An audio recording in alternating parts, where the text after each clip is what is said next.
Kung fu master নিজেই নিজের ওপর গুলি চালায়, তারপর সেই গুলিটি মাত্র 2 আঙ্গুল দিয়ে ধরে দেখায়। কুমফু মাস্টারের এই অসাধারণ কৌশল দেখে সিংও অবাক হয়ে যায়। তখন সিংয়ের বসও ওই কুমফু মাস্টারের সামনে নত হয়ে যায়। বস বলে, সামনের ক্লাবে 2 জন লোক আমাদের টাকা দিচ্ছে না। তখন এটা শুনে বুড়ো কুমফু মাস্টার ক্লাবের সামনের দেয়ালে একটা লাথি মারে এবং তার সেই লাথির চাপ এতটাই প্রবল ছিল যেন মনে হয় ভূমিকম্প এসে গেছে। তারপর বুড়ো মাস্টার সোজা ওই 2 মাস্টারের কাছে যায় এবং শান্তভাবে বলে, টাকা দিয়ে দাও। আন্টি তখন বুড়ো মাস্টারকে একটি লাথি মারে এবং আঙ্কেল মুখে একটি ঘুষি মারে, কিন্তু বুড়ো বলে, বাচ্চারা আর একটু জোরে মারো। তারপর তারা এবার পুরো শক্তি দিয়ে আক্রমণ করে, কিন্তু বুড়ো মাস্টারকে 1 ইঞ্চিও নড়াতে পারে না। কিন্তু যখন বুড়োর পালা আসে তখন সে একাই সেই 2 মাস্টারকে এমন শিক্ষা দেয় যে তারা ভুলেও আর ফেরত আসে না। তারপর সেই 2 মাস্টার যখন হেরে যেতে থাকে তখন তাদের সবচেয়ে ভয়ঙ্কর অস্ত্র ব্যবহার করার সিদ্ধান্ত নেয়, যার নাম মৃত্যুর ঘণ্টা। আন্টি তখন মৃত্যুর ঘণ্টায় এক তীব্র চিৎকার করে ওঠে, যার ফলে মাটি ফেটে যায়, গ্লাস ভেঙে যায় এবং পেছনের দরজাগুলো ভেঙে পড়তে থাকে। তারপর বুড়ো মাস্টার দেয়াল ভেঙে অনেক দূরে ছিটকে পড়ে যায়। বুড়ো মাস্টার আহত হয়ে যায়। বুড়ো মাস্টার তখন হার স্বীকার করে মাথা নত করে নেয়। তারপর আন্টিও তার মৃত্যুর ঘণ্টা ফেলে দেয়, কিন্তু বুড়ো সেই সুযোগে উল্টোভাবে আক্রমণ করে। বুড়ো তখন তাদের নিজের ভয়ঙ্কর শিকলে আটকে ফেলে। এটা দেখে এক ডাকাত তখন সিংকে একটি কাঠের টুকরো দেয় আর বলে, আন্টিকে মেরে ফেলো। সিং সেই কাঠের টুকরো দিয়ে বুড়োর মাথায় আঘাত করে। এতে বুড়ো প্রচন্ড রেগে যায় এবং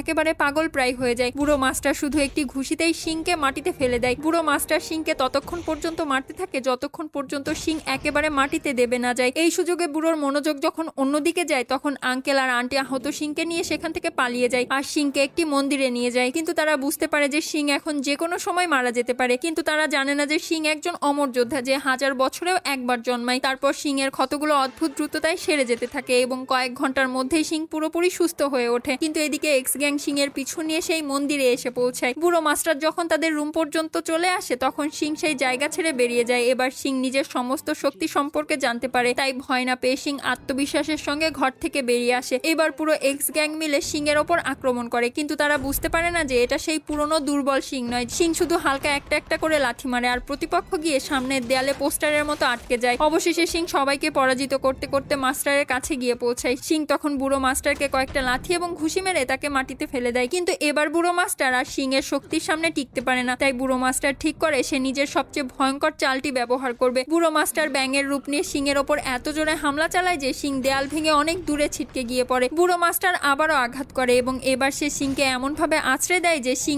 একেবারে আকাশে উড়ে যায় এবং দেখে মনে হয় যেন কোনো মিসাইল লঞ্চ হয়েছে। তবুও সিং একটুও ভয় পায় না। সিং তখন মনকে শান্ত করে এবং মাটির দিকে ফিরে আসতে থাকে, কিন্তু এবার সিং এর শক্তি এতটাই প্রবল ছিল যে সে একটা আগুনের গোলা হয়ে খুবই দ্রুত এগিয়ে আসে যে বুড়ো মাস্টার মাটির ভেতরে ঢুকে যায়। বুড়ো মাস্টার এবার শেষবারের মতো সর্বশক্তি দিয়ে আঘাত করে, কিন্তু সিং শুধুমাত্র নিজের হাতের শক্তি দিয়ে সেই আঘাত থামিয়ে দেয় এবং তাতে পুরো বিল্ডিংই উপড়ে যায়। পরের ভিডিওটি দেখার জন্য প্লিজ সাবস্ক্রাইব।